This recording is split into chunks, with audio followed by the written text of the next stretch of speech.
All right, welcome back to Waste Some Time with Jason Green. I am Jason Green, bringing you brand new interviews right here on YouTube. Make sure you subscribe. It's a new year, a whole new set of interviews. Today, there's one person who comes up on this show, maybe the most, Eddie Van Halen. People wonder what he was like. They want to know some maybe behind the scenes type things, people who've worked with him. Whenever we've had a guest on who spoke about Eddie Van Halen, it made some sort of news. But there's probably no one more qualified to share never before heard stories or behind the scenes stories than my guest today, Steve Rosen, author, music journalist, who spent so much time with Edward and was nice enough to share a lot of his private conversations with us. The book Tone Chaser is in its third edition. You can pre-order it right now at tonechaserbook.com. We'll have a link in the description. Tone Chaser, Understanding Edward, my 26-year journey with Edward Van Halen. We'll talk to Steve Rosen about the book and about more, and that's coming right after that. Just wanna waste some time with you. Sometimes it seems too good to be true. Nobody I'd rather waste time with than you.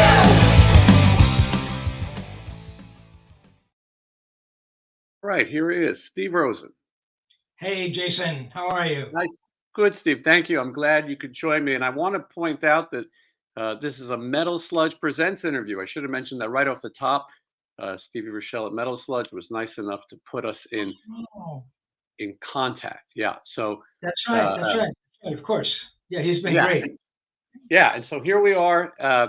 Before we get too much into Van Halen, I want to know a little bit about yourself because, as I said, you've had a long career as a music journalist. When did you discover that that is something you wanted to do? That's a good question, Jason. I was always an avid reader. I loved reading, and I really kind of loved words. Um, I loved music. I was a big record collector before I ever started writing. I was a guitar player.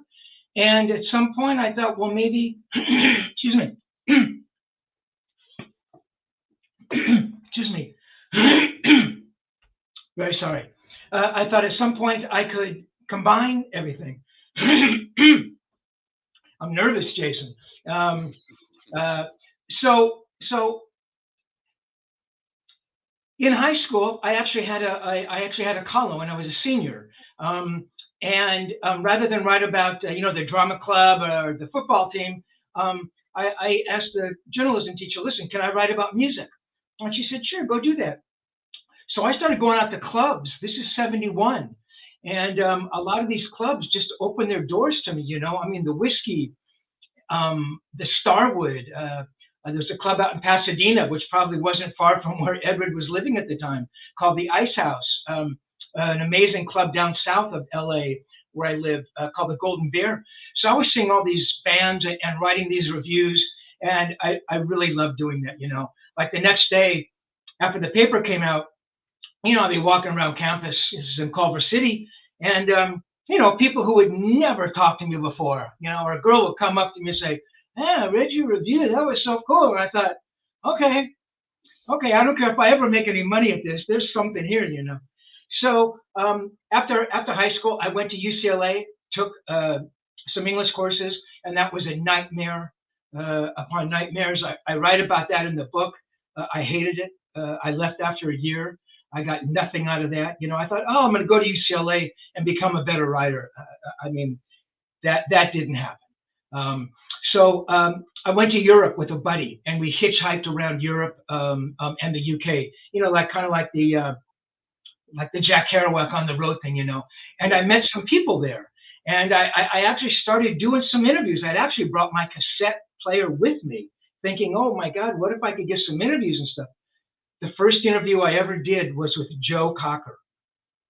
However, the second interview I did, I think, was with a band called Smith, Perkins and Smith.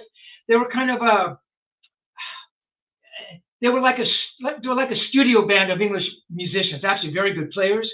And what I did was I recorded over my Joe Cocker interview. thinking, Oh my. well, how long is my career going to last? 3 weeks.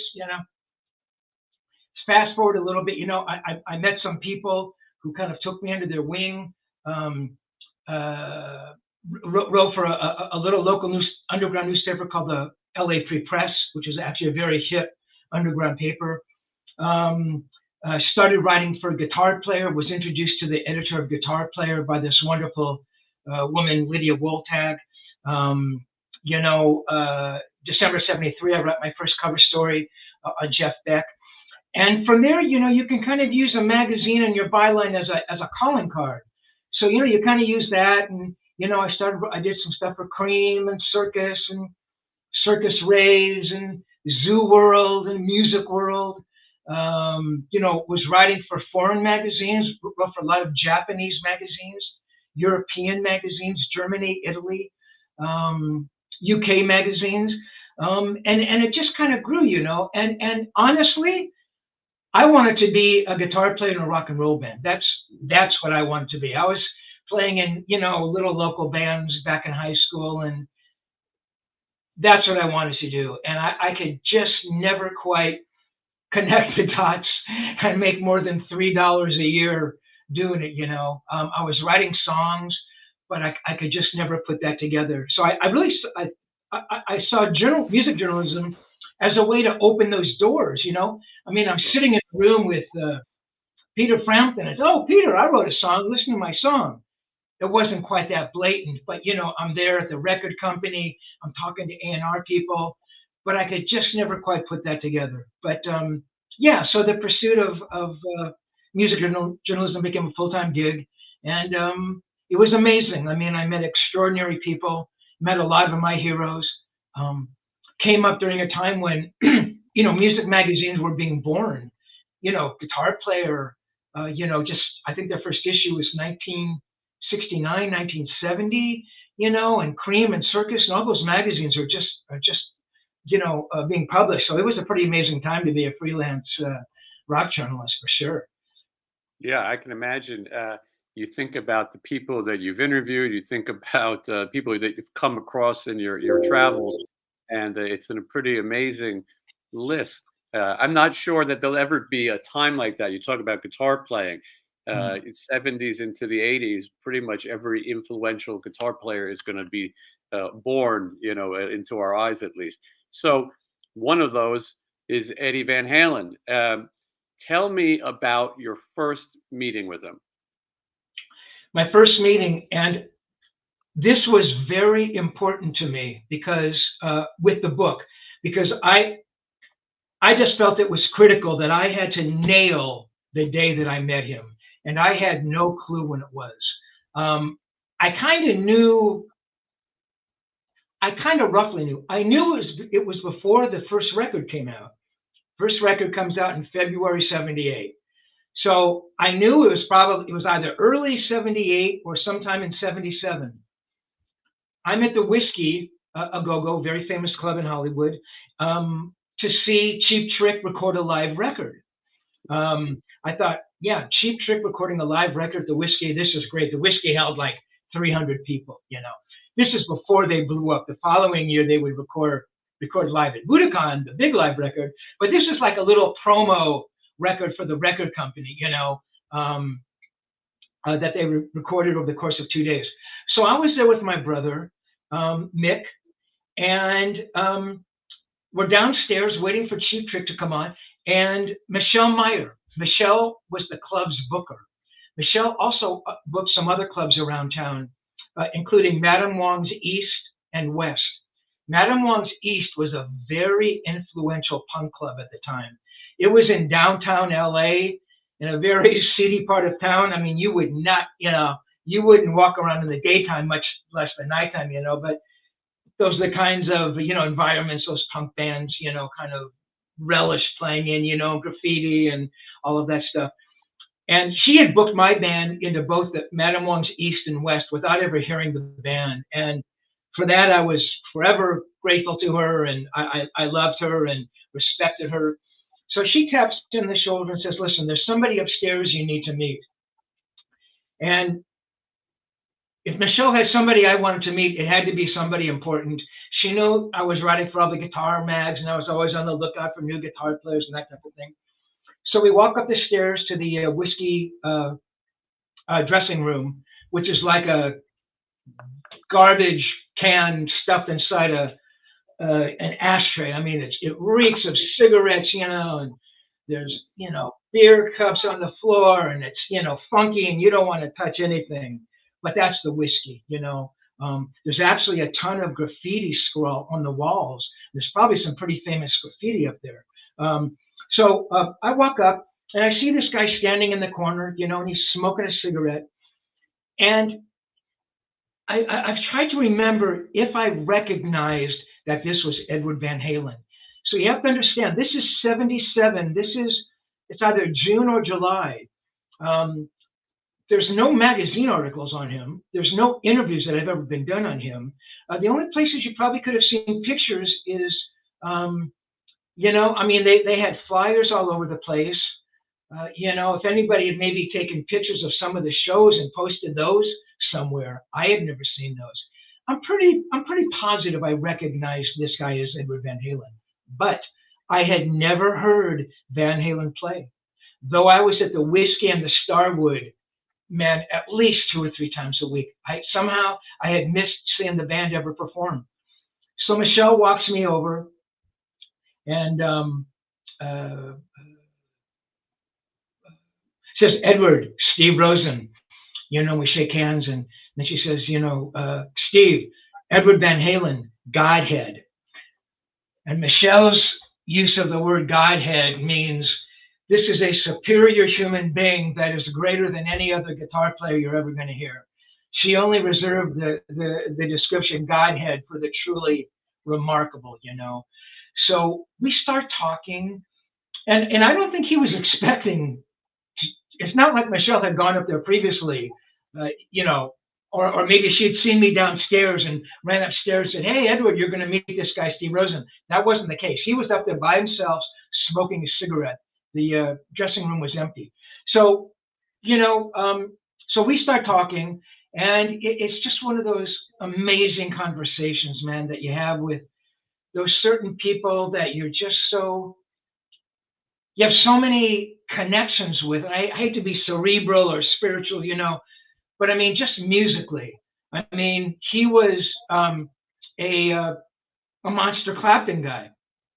So we start talking about Clapton. I love Clapton. Clapton and Cream was life-changing. I mean, he set the stage for all of those classic rock guys to follow. Jeff Beck. I loved Jeff Beck. Richie Blackmore. I loved Blackmore. And we just had this amazing conversation, and no embarrassing lulls or silences, and he was just so normal and outgoing, and I knew that his band had gotten a deal on Warner's. Everybody in Hollywood knew that this band Van Halen had scored a major deal with Warner Brothers Records. And so that's in the back of my mind. So I'm thinking, he's got to be a good guitar player. It's got to be a good band to get a deal on Warner Brothers Records, right? But I just had no idea.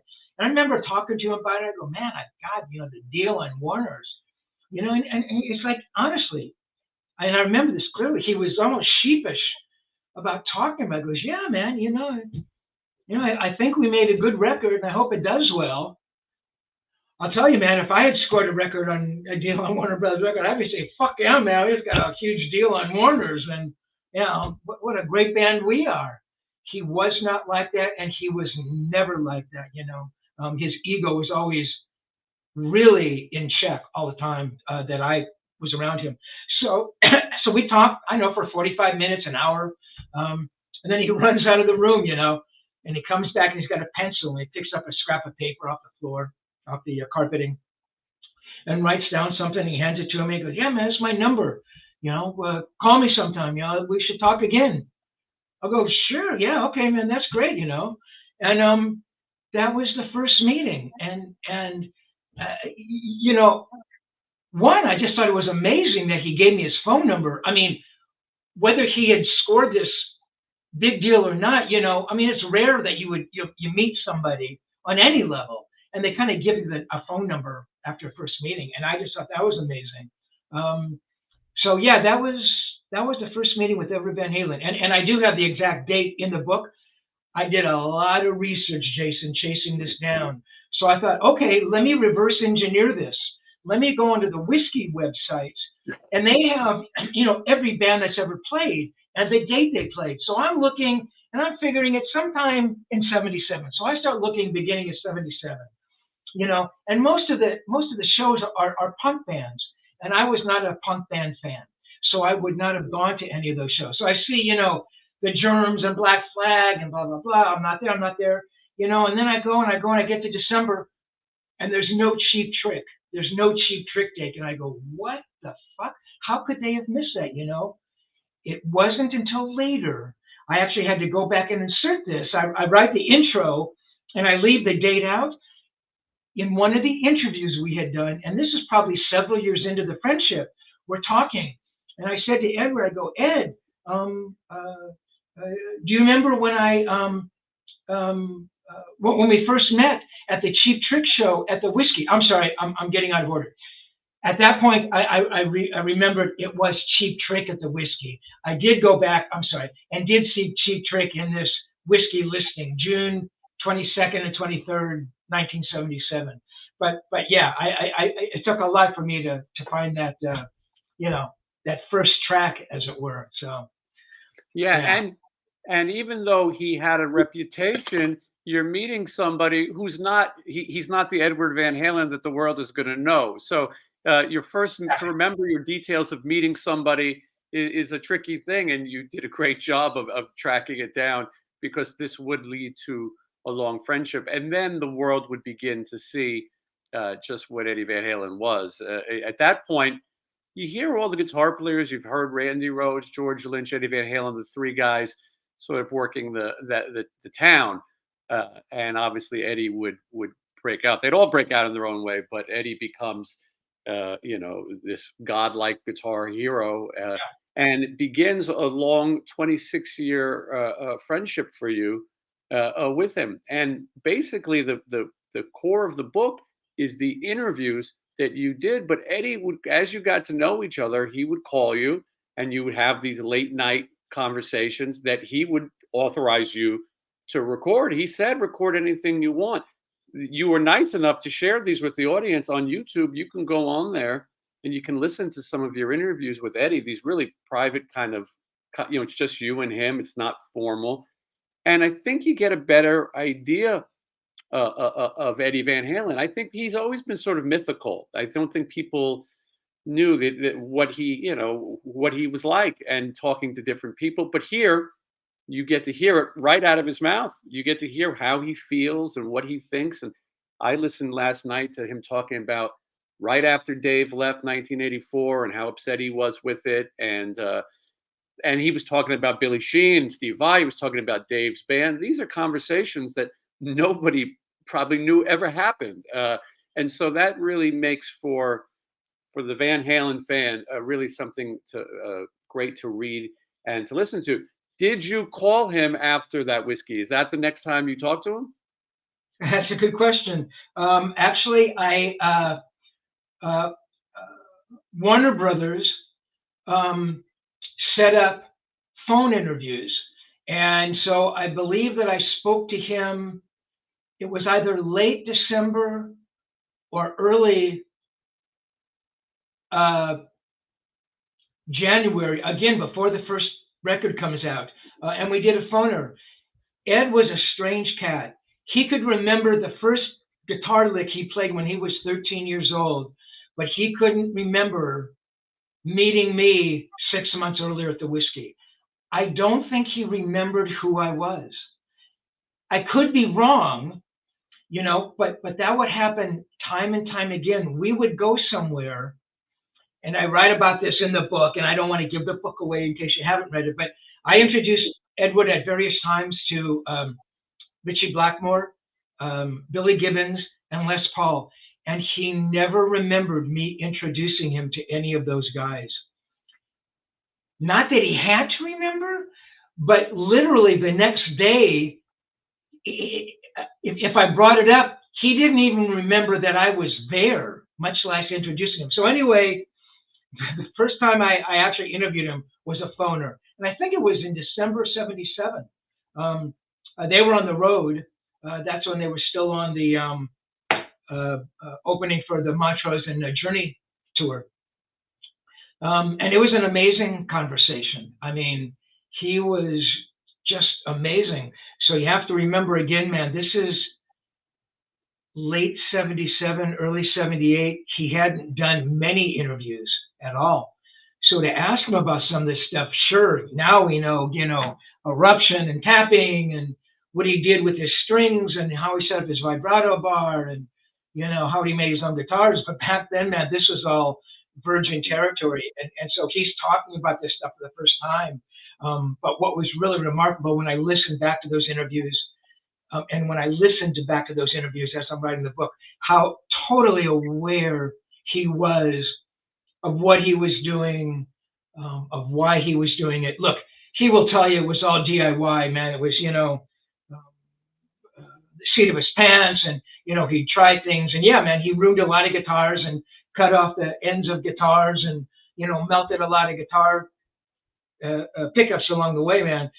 But he had a true vision of what he wanted, and it was always a means towards an end. It wasn't like, oh, I can't get it, I can't get it, I can't get it. It's like, oh, I cut that off, that didn't work. Okay, I'm going to move forward, But it was an amazing conversation, and I could be wrong. Maybe he did remember me, and maybe that's why he was so cool. I don't know, but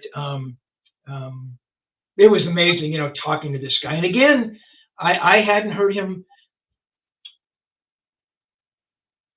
I believe by then I had seen him perform at the Whiskey. And again, I write about this. The thing is, it's not etched sort of in my brain, but I ask him questions that I probably only would have asked had I seen the live show. And I remember asking him about, hey man, what's that, like that big hollowed out bomb that you have on stage? And I can't believe that I would have known about that had I not seen him play live, unless somebody had told me about it or something. But so I think I had seen him perform live before talking to him that first time on the phone. Yeah, it's amazing that this collection of interviews and stories is available. I mean, kids are going to learn how to play guitar. They're going to learn about Eddie Van Halen every day, the way that a generation before listened to Jimi Hendrix. But it's rare that you have this much material. We're looking at the cover. This is the third edition. Each edition has a different cover. Tone Chaser, Understanding Edward, my 26-year journey with Edward Van Halen. Steve, I got to tell you one question that I've had. Everyone refers to him as something different. Edward, Ed, Eddie. What did you call him? I actually, at one point, I actually asked him that question. And I thought, is he going to think this is ridiculous? But he didn't. He took it very seriously. So the first time I met, or the second time, so when I met him the first time, Michelle introduces him as Eddie Van Halen. I believe, fast forwarding a little bit. So right before the first record, I'm sorry. After the first record comes out, I interview him again, and we're on the phone, and I think he called me or I called him, and I can't remember what I called him, but he goes, "Yeah, hi, this is Edward." And every time after that, he always referred to himself as Edward. So I figure anybody who refers to himself in a certain way, that's what they want to be called. So that's why I always called him Edward, and not my 26-year journey with Eddie. I think in Edward's head, well, Edward certainly sounds more formal. It sounds more regal, as like, Wolfgang Amadeus Mozart, Ludwig van Halen, Van Beethoven, and Edward Ludwig, as opposed to Eddie, you know what I mean? So I think that was part of it. I think he liked that sense of just had a little bit of a classical sound to it, yeah, and he said, when he's up on stage, everybody calls Eddie, which he always hated. because he said, "Man, it sounds like I'm a 10-year-old kid, you know. I really don't like it, you know." And he goes, "Yeah, Ed, you know, Al, his brother, Al calls me Ed." So, you know, it's kind of how you know him. I just because I just kind of have always called him Edward. I always call him Edward, you know. But yeah, Yeah, yeah, he had a it's thing about that. interesting. Sure. Yeah, and different people have different answers. Eddie seems to be, if you were a fan, that's what you addressed him as, and Yeah, that's kind of the guitar hero name. People that I knew who knew him, Stephen Piercy, he calls him Ed. A lot of his yeah, peers I saw, other musicians refer to him as Ed. And then, like you said, I think you're right. I think he liked, a musical composition written by Edward Van Halen. exactly. I think the classical sort of sound Yeah, yeah, uh, fit him. I don't want to give away too many of the stories in the book. I will point out to people this is not an overnight read. This is a thick book. It's over 500 pages. So it's can be sort of like a reference book. I think if you're a Van Halen fan, you can kind of go back and forth and look at the different things and get a picture of a person that I don't think a lot of people really got to know, other than your story. I'm sure there's some people, but most people around him have been pretty tight-lipped. The idea that he gave you this access, and he says it, you hear it in the interviews. Go ahead, record this, and tells you, and you can print that. He says that a few times. You can print that, yeah, uh, yeah. and so to have this access, like I said, it's almost like having a reference book. It's in, as we said, the third edition. So that's coming soon, right? It's a pre-order right now. It is a pre-order, and fingers crossed. Um, uh, I should have books early March, maybe earlier. So the books are being printed in China, and these printers they're astonishing. I think what they did with the first two books, their attention to detail, and they care, and if they'll see some little thing, they'll contact you. When I say you, I mean I have a liaison who has worked with these Chinese printers literally for 20 years. My friend Greg Trupiano, and so he liaises with the printers, and they'll say, "Hey, we saw this. Is that what you want?" I mean, these guys are fantastic. Um, so the printing of the book is actually from top to bottom is only about a 3-week process. It's putting those on a boat and shipping the books across the water, right? And then they land here in Long Beach, which is luckily it's only about an hour north of me. I live in Orange County, sort of near Disneyland. So they have to get out of the port in Long Beach, and the port in Long Beach is you cannot even believe how huge it is and how many tens of thousands of containers there are. So it could take anywhere from a couple of days for those pallets to be loaded onto a truck, or it could take a week. So that's why it's a little difficult to give anybody an exact answer.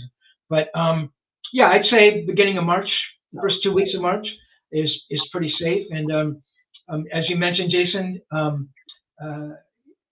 it does have a new cover, front back cover, also shot by Niels Lozauer. There's also a photo on the back of me holding a guitar, shot by my brother Mick. Um, there's an expanded photo section. So there's photos included that weren't in the second edition. I tried to find some very cool photos that haven't been published or have been rarely seen, which is difficult to do because there's so many pictures of them have been published. And there's some little graphic tweaks. And yeah, man, I think it's going to be cool, and taking pre-orders and yeah. So if you got the first two and you gotta get the third, the new cover and new photos, send in your pre-order. And there's Yeah. a lot of people who've missed out who are hearing about it for the first time and are excited to get the third edition. So that link is in the description. So as and I call him Eddie because I didn't know him, Yeah. but as Yeah. his career, and I think the audience relates to that. As his career starts to take off, it becomes pretty obvious to the world that this is somebody very special, and obviously his fame, you would think he starts to become a bit guarded, but your relationship with him continues, and you're on the road with him, and tell me a little bit what happens as he now becomes the Van Halen that we all know. I can tell you that from what I saw and felt when I was around him, he was happiest, I believe, the first two tours, the first and second records. Here's a guy that goes from playing, backyard parties in Pasadena to selling out, 3,000 seat auditoriums in Pasadena. Then he moves into the whiskey, kind of the apex of the Hollywood clubs, goes out on tour, opening, and by the second record, they're headlining. So I mean, that must have been pretty extraordinary for him.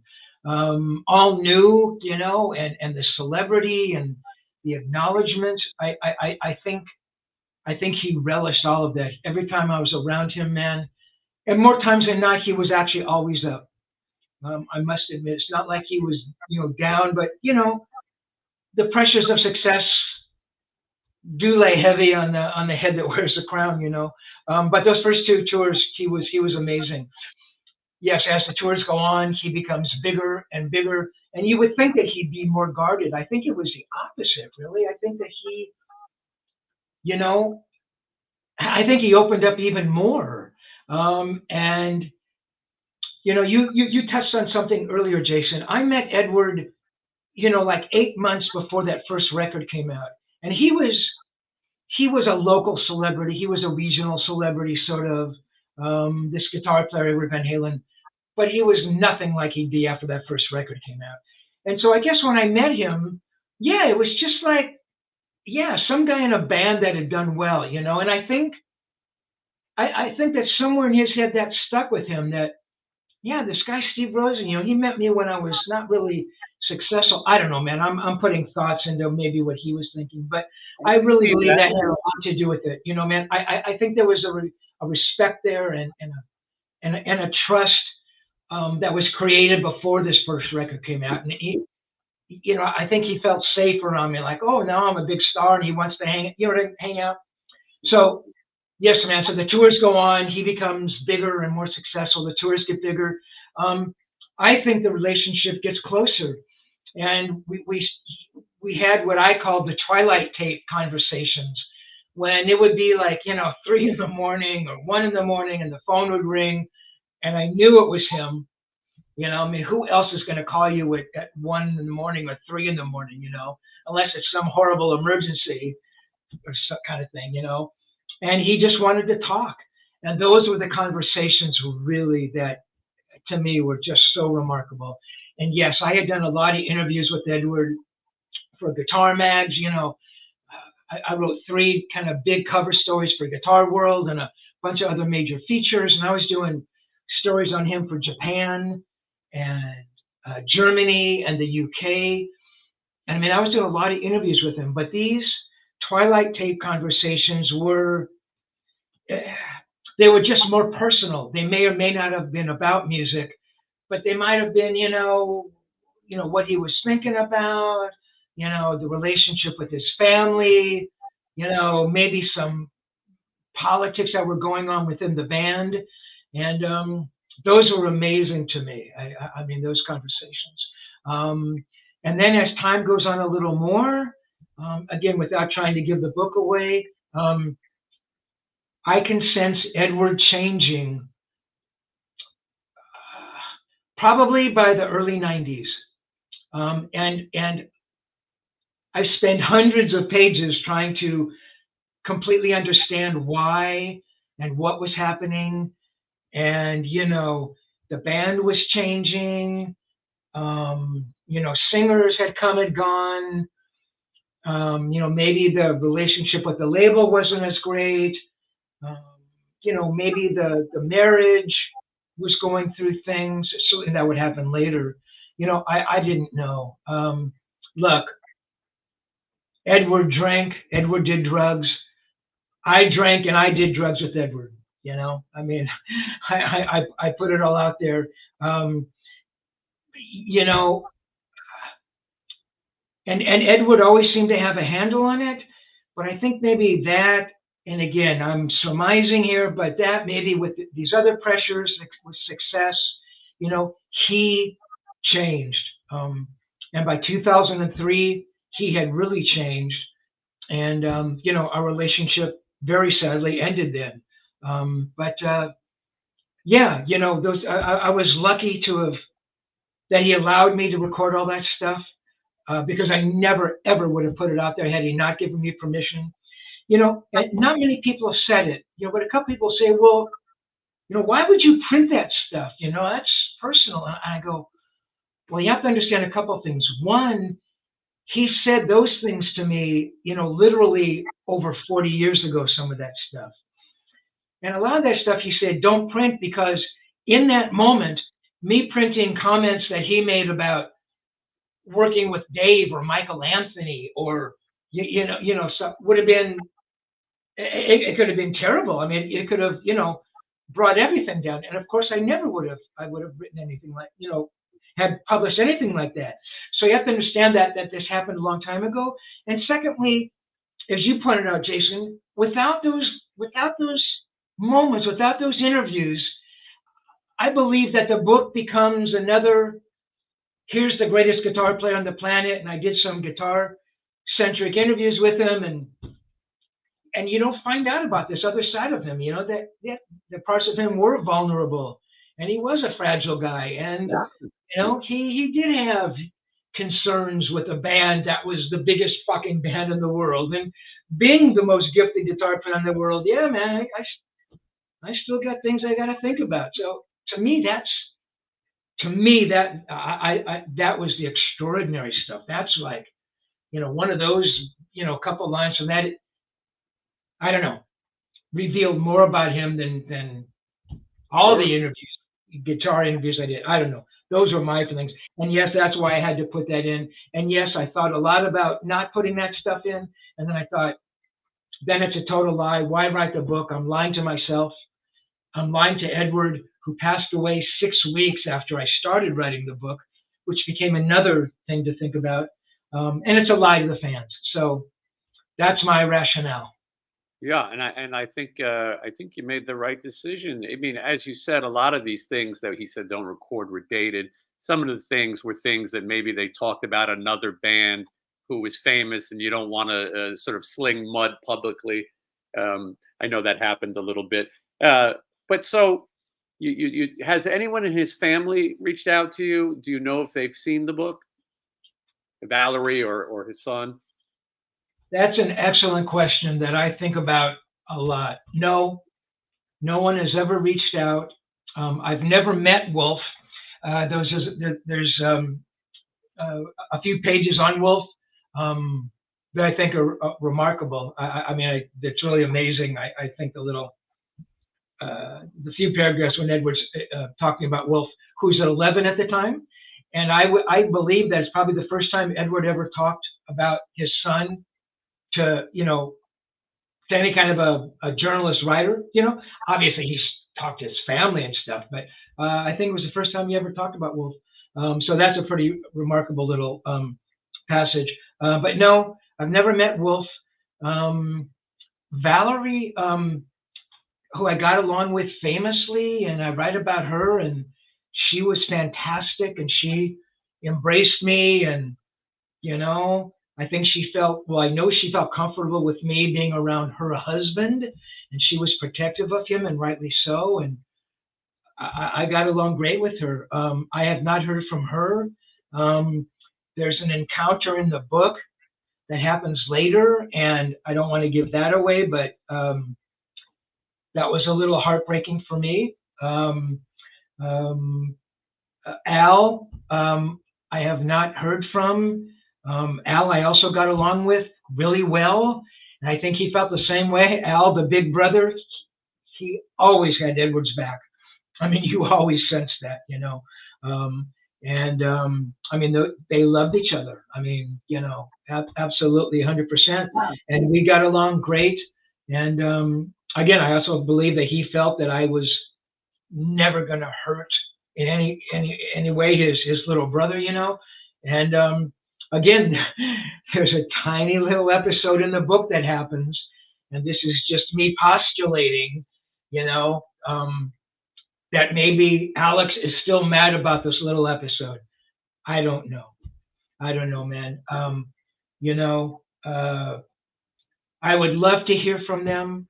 You know, have they heard about the book? I mean, Wolf is pretty active on social media. You know, has he seen a post or something about the book? I mean, maybe. Um, you know, does he have any desire to read the book? I don't know. I guess I look at it this way. I guess I look at it as, well, here's, you know, I'm thinking like Wolf now, and this could be entirely wrong because she might think I'm a fuckhead and why did I ever write the book? I don't know. But I'm thinking, if I was Wolf, I'm thinking, well, you know, this guy, Steve Rosen, he knew my dad for 26 years. And he knew my dad in 1977 before he ever was famous, you know. I wonder what he could tell me about my dad that I don't know. You know, that maybe, you know, my dad never told me. So that's what I think about, you know. And maybe I'm, you know, I just think that would be an amazing conversation. You know, well, hey man, I can tell you what your dad was like in '77. You know, he was unbelievable, and I can tell you that I interviewed him, I think in '83 or '84, and I asked him the question, "Do you want to have kids?" And he said yes. And I love this little section. I'll give this away in the book. And I said, "Would you want your kids to be in music?" And he says, "Yeah, you know, if they wanted to be."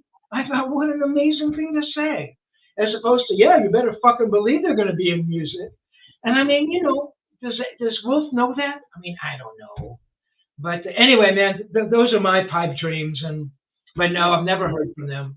You know, Well, so and for him to be able to hear these tapes and hear his father's voice, I think for a lot of people who knew him, what an amazing thing. I think with people that we've lost in our lives, we wish we had so much documentation and can hear their voice talking in normal conversation. So who knows? I mean, I think the Van Halen world, I'm sure he knows, and maybe he's even seen it, but maybe they're into promoting their own things that are Van Halen family um, authorized.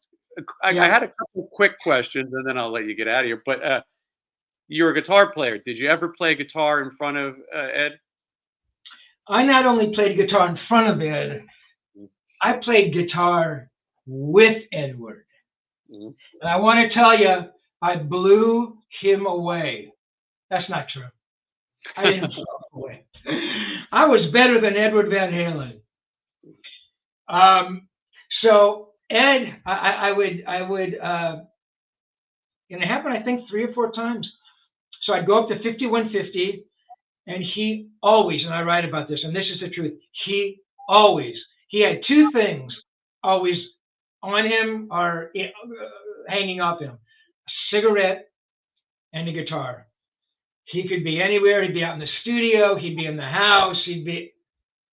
I mean, seriously, man, he had a guitar always. So I came over once, and he goes, "Let's jam." I go, "Yeah, right, let's jam." You know, I go, "No, let's go in the studio and jam." So we go in the studio, and he picks up one of the Frankenstrat guitars, and he hands it to me. I'm going, he's going to play guitar, and I'm going to play guitar. So he picks up a bass, which is only slightly less daunting than if he had picked up a guitar. So I'm sitting there, and he plugs me into his rig, and I kind of like, you know, I can barely remember how to hold a fucking guitar pick, you know. And he's sitting there, and he's dialing in the bass tones, you know. And I kind of hit a chord, and I go, "Oh my God, it's like a Van Halen tone," you know. And I was a decent guitar player, you know. And I had bands back in the day, and I played live once in a while, you know, and I was practicing. I was okay. I was maybe on the downside of really okay. I was never great, but I was okay. But I did understand guitar. I understand guitar from a songwriting aspect, and I knew theory, you know, and I knew changes and keys, and you know, I did know that stuff, and I think Edward kind of, you know, picked up on that. So we're there, you know, and I'm trying to say to myself, play something, play something, play something, you know. And so I start playing like this little riff that I had been working on, and it was kind of a, it wasn't Van Halen-esque, but it was kind of a pumping, dunk, dunk, dunk, dunk, you know, kind of an eighth note thing, you know. And so I start playing it, and he starts playing these bass parts. And he, you know, his approach to bass is like part Tim Bogert, part John Entwistle, and part Jack Bruce. You know, I mean, he's playing these amazing lines, and his timing is impeccable, you know, and it was just amazing. So we get done, and he reaches over, and I didn't know that he was recording, and he pulls out the cassette, and he hands me the cassette. And in that simple gesture, he was saying to me, I know what it, I know how hard it maybe it was for you to sit here and play guitar with me. You know, I recognize it. You know what I mean? He didn't have to say anything, and just by his gesture, because he didn't have to do that, and he didn't have to record it. To me, it was just the ultimate respect, and that's what he did over and over. And I love the guy for that. So I'll fast forward. I'm Do with you my have buddy. but first I Oh, gotta ask you, right? do you have the cassette still? I do have the cassette. Great. Yeah. And he sounds better than ever, and I sound worse than ever. But I actually sound okay. There's like moments when I like go to like a second change, and I was afraid to do that because it's like I'm thinking I'm in A minor, I need to go to a D, I can't, you know.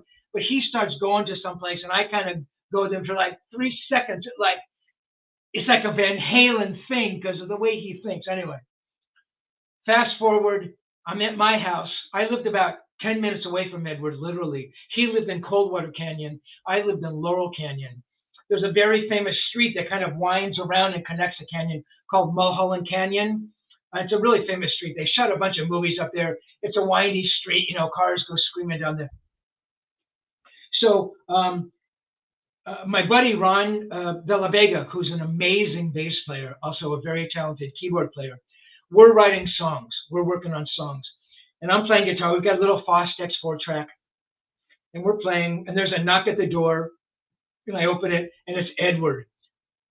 He had come over unannounced, which he did several times, and he walks in, and, you know, he sees it, you know, he sees the gear, you know, he sees the keyboard, he sees the guitar, and he goes, oh, but the way he says it, it's almost like he's interrupting us.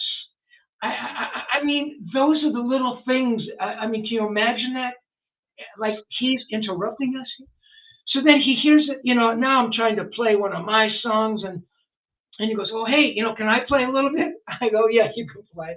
So he takes my guitar, and I was plugged into a little, oh, fuck, like a little, not a Rockman, but I don't know, man, some kind of a pedal thing. And he does a thing, and all of a sudden it sounds amazing. And the same shit that I couldn't figure out, like in 2 minutes, he's playing these parts that are just, it made me truly realize what a remarkable composer and, you know, orchestrator he was of guitar parts, and why those songs and why those riffs are so amazing, and, you know, how he would build riffs, and you know, how he'd build a second verse. And then he plays like this solo of this section and goes, yeah, man, you know, and he kind of described my playing as a cloudy or something, meaning it was like so light because I had a really clean sound, you know. And he says, no, man, he kind of put like these accents, and he hits like these, you know, Van Halen accents, you know, and it was amazing. It was amazing. We do it a third time. I'm over at his house, and we're working on something, and he's driving me home. This time, he came to pick me up. Why, I do not know. We drive back to his house. We jam. On the way back, he says, hey, what are you doing with that song? I go, I don't know. You know, he says, could I work on it a little bit? And I go, yes, Edward Van Halen, you can work on my song, you know. It was never spoken of again. It's just kind of how he did things. Not because he was mean, but just because so many other things. You know, had I had a little more chutzpah in me, you know, I would have said, Ed, let's go back and revisit the song, man. Let's, you know what I mean? It's like there's certain things you could say to Edward Van Halen, certain things you couldn't. The idea of asking him, hey, let's go work on that song again. was just, you know, I couldn't bring myself to do it. Wish I had, but I couldn't do it. But yeah, man. So I was able to sit there and play in front of him and watch him play an electric guitar, not plugged in, and he's over at my house, and I'm on the couch, and he's playing, and I'm watching him, and it's You can hear you know, him in the back. I'm sorry. You hear him in the back of your interviews playing. I mean, you Exactly hear right. these constantly. Yeah. Exactly, and so it's one thing to watch him on stage, cranked up through his Marshalls, and his pedals, and that's amazing. It's another thing to be sitting 3 feet away from him and really hearing the pick attack and watching his fingers and the way he hits the strings and the vibrato bar. I mean, that's a lesson on its own. So I was incredibly lucky to see that stuff for sure. You talk about his bass playing before that, and a lot of people didn't realize how much bass he played. And he played bass for some other bands that he produced. Things like, I think Private Life, he played bass, and I think he played on the Over the Top song with Sammy Hagar. I think he played. There's a lot of things that he played on. Yeah. But depending on when you ask Ed or what you've heard, he'll tell you he played bass on a lot of those Van Halen records as well. These are things that are sort of disputed in Van Halen world. I'm sure Michael Anthony would rather not hear it. When those things were happening, were those things he told you that I played on things that people didn't know about? No, no, he would never bring stuff like that up. The only time he really ever talked about, well, and this isn't even playing. It was one of the songs off of, oh God, it starts with Mike does harmonics, but Edward showed him the harmonics and where the harmonics were. But that's about all that Edward ever said about actually playing on the records. Now, he had conversations about Michael, and I do want to say, I mean, I got along with Mike really well. I thought the guy was incredibly nice. And I was just honest in my feelings about his bass playing, and it wasn't meant to be hurtful or anything like that. But I think Edward with Ed was all about respect. And if you didn't do your homework, Edward looked at that as being disrespectful to the art. And he didn't take that lightly. And he just, had said at times maybe Michael could have worked harder. Look, I don't know. I mean, maybe the truth lies somewhere in between. Was Mike working as hard as he could? I don't know. But, he made some comments like that. He talked about Dave. Dave would be off on vacation when he was supposed to be in the studio cutting vocals. That didn't make him too happy. Because Edward was basically working in the studio writing 24 hours a day, and no one was going to be capable of doing that. But he demanded a lot from his musicians, and I believe rightly so. So again, the book, if you really want to get in the behind the scenes of Van Halen, and like you said, talking about Dave, some of that stuff is just so great. At the time, this was MTV News. Everybody was talking about what was Dave doing, what was Eddie doing, why can't they get together? Well, in your interviews, there are full conversations about exactly what Eddie was thinking. These are things that it was a different time. There was no internet. You couldn't just get a soundbite out in 1 second. So right. if people wonder what was happening, well, your book is the place to find out. I think people will enjoy it. I've got to ask you, and I don't think you're going to give me much of an answer, but I got to ask you, was there one incident that you believe ended your friendship with Eddie?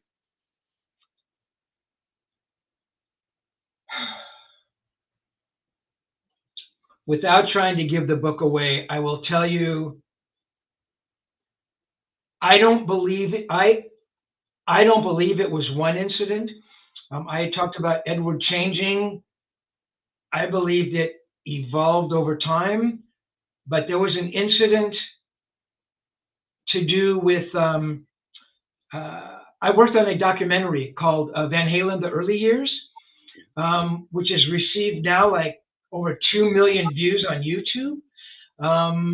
And at that time, I wasn't really communicating with Edward regularly, but out of absolute respect, I wanted to ask him about this documentary that I was thinking about working on. And I don't want to give away anything else, but I think that was the tipping point,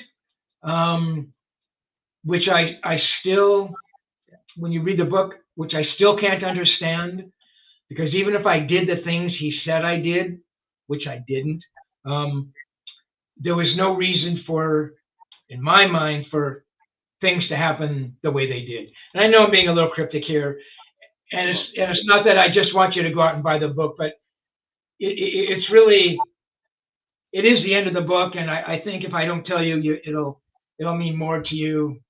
Potential Discover it. Yeah, people discover it on their own. I think that one of the factors, though, is, with people getting the book, is that you do get those answers. So obviously, I don't want people to think that the book ends and you never find out what happened. And so it's there, and it's not the Blair Witch Project with some cryptic ending. You will get an answer. I did want to say, though, sometimes they say it takes a bigger person to reach out. You did reach out. You got Eddie's current phone number, right? Tell me what happened. I reached out several times. So I sent him several emails. When I say several, I probably sent, I know I sent 2. There might have been 3 or 4. It was always around Christmas or his birthday. The only email address I had was Janie, who I believe was his then. I don't know if he was married at that point. Yeah, for sure. So I'm talking about, this is maybe 2014, 2015, 2016. I don't know my chronology real well. I believe he was married to her by then. So I somehow had her, business email. And I figured that's as close as I can get, and I sent out a couple, hey, Edward, So by then, again, I haven't spoken to him since 2003. So it's been, well over a decade. And hey, man, happy birthday. I hope you're well. I think about you a lot. Miss you, Steve. And I didn't keep those emails. And I wish I had. But I honestly, I just couldn't stand to look at them. If I kept them in a file, I just they hurt too much to look at. So I did send him one, and I have the date. It's in the book. And again, hello, Edward, man. I miss you. I hope you've been well. I hope to hear from you. Steve, give me a call, Steve. And I never heard from him on any of those times. Fast forward a couple more years. I worked on a book on Randy Rhoads, which was actually a pretty cool book, with somebody named Andrew Klein. Andrew became a very close friend. He was a monster Van Halen fan. And he had gotten me Edward's current number. I had Edward's number from way back in the day. In fact, I print the number in the book. It's no longer any good.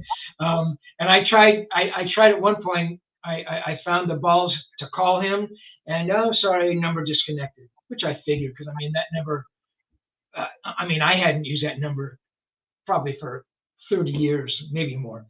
So, but he had gotten a hold of Edward's current number. So honestly, man, it took me weeks to say, okay, man, you can do this, you can do this, you can do this. And in the back of my mind, I always said to myself, you have to tell yourself that you at least try to reach out to him. Whether he comes on the phone and calls you an asshole, hangs up the phone, or just dismisses you, at least you can know that you tried. I had to resolve that myself. So I find it myself to call him, and I hear the voice. Hi, this is Edward. And for a second, I think it's him. Then I realize it's his voicemail, whatever it is, you know. So it goes through, and I go, "Hi, Edward, Steve Rosen. You know, I miss you, man. I love you. Call me back." Yep, there he is. Hmm. There he is. From the great of beyond. Yeah.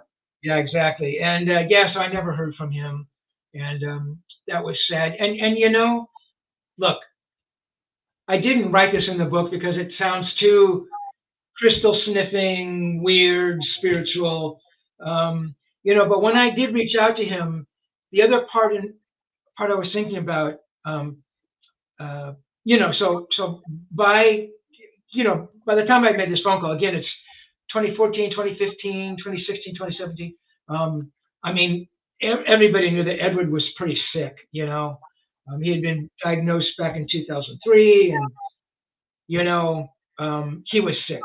So in the back of my mind, I kept thinking, I want to reach out to him again. I had no inclination anything was going to happen.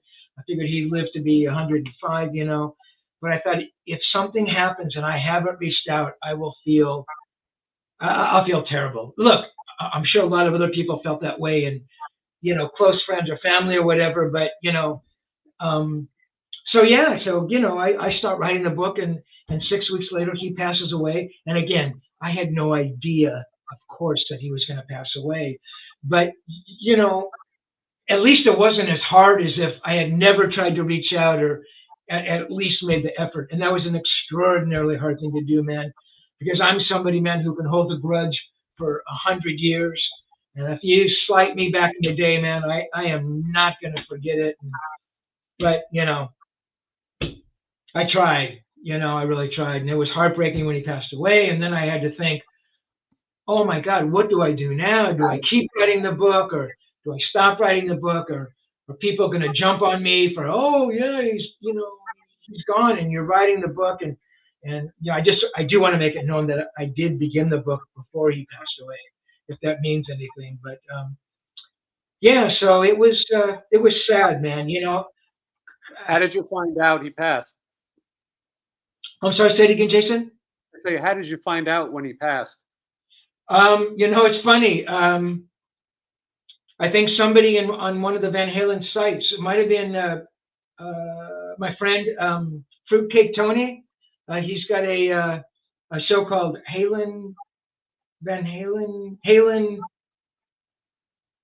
Show me your pick. And he was a huge Van Halen guy. He knew I was. In fact, he had jumped on me a bunch of times. Write the book, write the book, write the book. You know. So a shout out to Tony Neville. I think he had emailed me, said, "Hey man, I just heard that Edward Van Halen passed away," and that was pretty horrible. You know, in truth, um, because it had been so many years since I had been with him, that made it a little easier to deal with.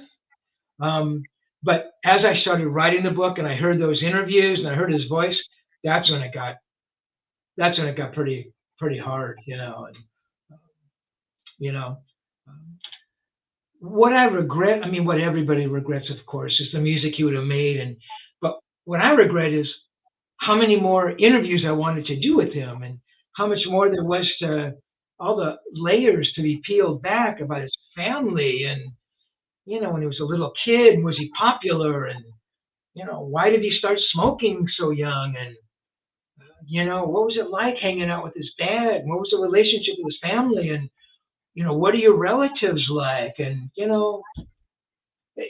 stuff that nobody knows and nobody will ever know. I mean, you know, maybe Alex has some of those memories, but you know, maybe he's got some relatives back, you know, in the Netherlands who remember, but they've got to be fairly old by now. So, you know, um, and lastly, and then I'll wind this up. As I'm writing this, yeah, I did see it as a sort of a chronicle of who this person was, and I was aware that some of the stuff that I knew, maybe other people didn't know, and that if I didn't write about it, it never gets known, you know. And to me, being the chronicler, the documentarian, that was important to me to let to put that out there. So Yeah. Here's the book now. You can order it. The third edition, Tone Chaser: Understanding Edward, My 26-Year Journey with Edward Van Halen. It is available now. Go to the website, tonechaserbook.com. It's real easy. There's a lot of cool stuff on the website to take a look at as well. And Steve, I hope you'll come back sometime and we'll talk about some of your other books and some of the other. Eddie Van Halen has become such a part of your life, but there's so much other things that you've done and people that you've encountered. Your own personal life, your own autobiography, it should be there at some point because of the stories and people that you've encountered. So I hope you'll come back at some point and we can talk some more. Absolutely, Jason. Anytime, man. I had fun, a lot of fun, man. Thank you, Steve. I appreciate it. And thank you to everybody watching. Make sure you get the book, subscribe, and we'll